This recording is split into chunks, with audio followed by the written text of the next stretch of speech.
Now, they're telling us this is a neutral site. Folks, game's being played in Atlanta, which is about an hour and a half from Athens. This is not a neutral site.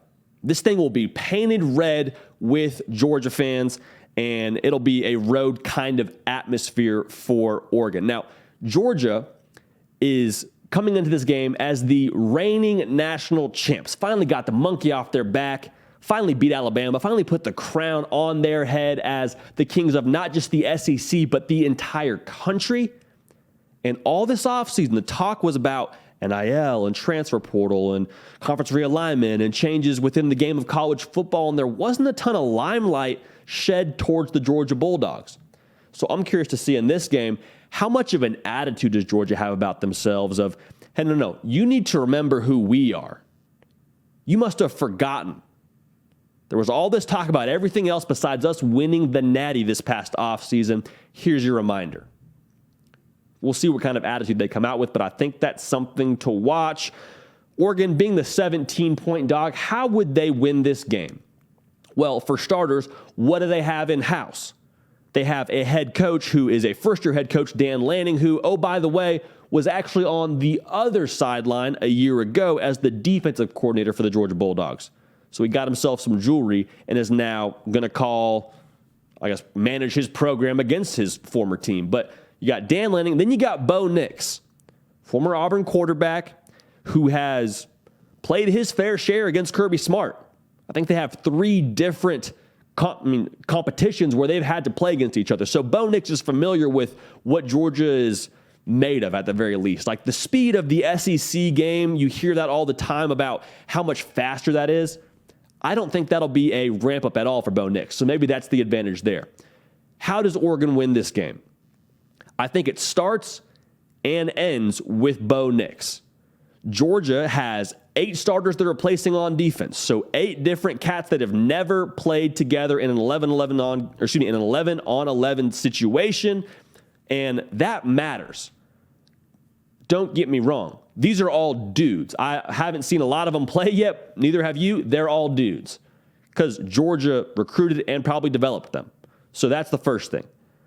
The second thing that I want to sort of have a caveat to that point is you still have to have some cohesion on defense to be able to be successful. And if you don't believe me, look at the Nebraska-Northwestern game. That busted coverage where Northwestern had an easy touchdown to sort of get themselves back into the game on I think it was a deep seam. That was miscommunication from the safeties. And those safeties had never played together before. So for Bo Nix, if you've watched him play, dude likes to ad-lib a little bit. Got a little bit of that Money Manziel within him, kind of that playmaker. He's Houdini. He's here 1 second, he's over there the next. That could ultimately be what you need from Bo Nix on this kind of occasion. Because it's one thing to play your defense and kind of do what's called and fulfill your assignment. I think they'll be able to do that effectively. But what happens when the play goes on for about 7 seconds? Because Bo Nix is Johnny on the spot, is able to get out of whatever pressure you're bringing his way, and then he's all the way over to the left sideline, keeping his eyes downfield, and it is a scramble drill. At that point, that's where I think the experience playing together for Georgia could come into effect. So I think you need a steady dose of that. I think you need a steady dose of organized chaos from Bo Nix to be able to be successful for Oregon. In addition to that, you bring the whole offensive line back, new face of backs, but you bring the offensive line back and you averaged right around 5.5 yards a carry a year ago, so you were really good there. Can you get a push up front? Mario Cristobal, the enforcer, the big attitude guy for Oregon, is now in Miami. Do you still have that edge to where you can at least convert the short yardage downs?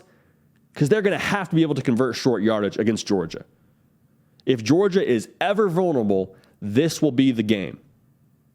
Because like I said, 8 guys that have never played together on that defense are now playing together for the first time. Now, on the defensive side of the ball for Oregon, you got to have just a superhuman effort from that front 7. You have to be able to at least minimize the damage on the ground. Because Georgia's got a 2-headed monster in Kenny McIntosh and Kendall Milton who are ready to prove themselves. Going to get the 1-2 punch combo. They're going to be coming downhill with bad intentions. So if you can force some obvious passing situations, you force Stetson Bennett to beat you. And I think that's the goal for Oregon is, hey, if we lose this game, it's not from getting punched in the mouth over and over again. It's because Stetson Bennett was forced to convert 3rd and 8, 3rd and 7, throw 4 verts against us, and he did that. And that's the way it goes. Now, you have to remember, Georgia also has Brock Bowers, who is developed in a lab, and he's going to have some impact on this game, I would reckon. So they got to find a way to match up with him. But ultimately, you force Stetson Bennett to throw the ball against you. It's not disrespect to Stetson Bennett. It's just a matter of, hey, we don't want to die a slow death trying to stop this run and failing at it. So that's what you got to do for Oregon. Organized chaos with Bo Nix, Stetson Bennett. If you beat us, we beat us. That's the way it goes. Now, for Georgia to win, the formula is a little bit more straightforward. They just impose their will. Kind of like we just talked about with what Oregon needs to avoid from happening. Georgia just opposes their will on Oregon. I mean, they're going to be the more, let's call it what it is. They're going to have the more dominant big people in this game. Do they get a body on a body, go big on big, and just continue to ram it at Oregon? That's one option. But I think for them to cover this spread, they got to be multidimensional. They got to be able to execute that deep pass off play action. They got to be able to involve A.D. Mitchell and not just Brock Bowers. They got to have options on this offense because any good coach, especially a coach that was on your staff a year ago, will know how to adjust at half if that's all you have in your arsenal. If you're a one-trick pony, Dan Lanning is going to be able to expose that. I know it's his first year as the head coach at Oregon, but having been so close to this staff at Georgia, he's going to be able to, I would assume, digest this game plan pretty quickly if it is going to be vanilla at Georgia. So our prediction for this game, when it comes down to Oregon and Georgia, I just think Georgia's going to control the line of scrimmage. I mean, I do. I mean, Brock Bowers is a matchup nightmare. I think Georgia has the more dominant big people, Kendall Milton, Kenny McIntosh, steady dose all night long. Now, I think Bo Nix could be the reason why Oregon is in this game early. However, I also think his ad-libbing is going to get him into trouble, and ultimately he's going to turn the ball over. I would venture to say around 2 times, which will be the kiss of death for Oregon. Can't turn the ball over twice, or even more than once for that matter, and expect to beat the Bulldogs. So I got Georgia winning this game and covering the spread 31-14. Now, covering the spread might be a little bit out of pocket there because Georgia right now, depending on where you're looking, is a 17-point favorite. I have them winning by 17. So if that line moves a half a point either way, that dictates our play.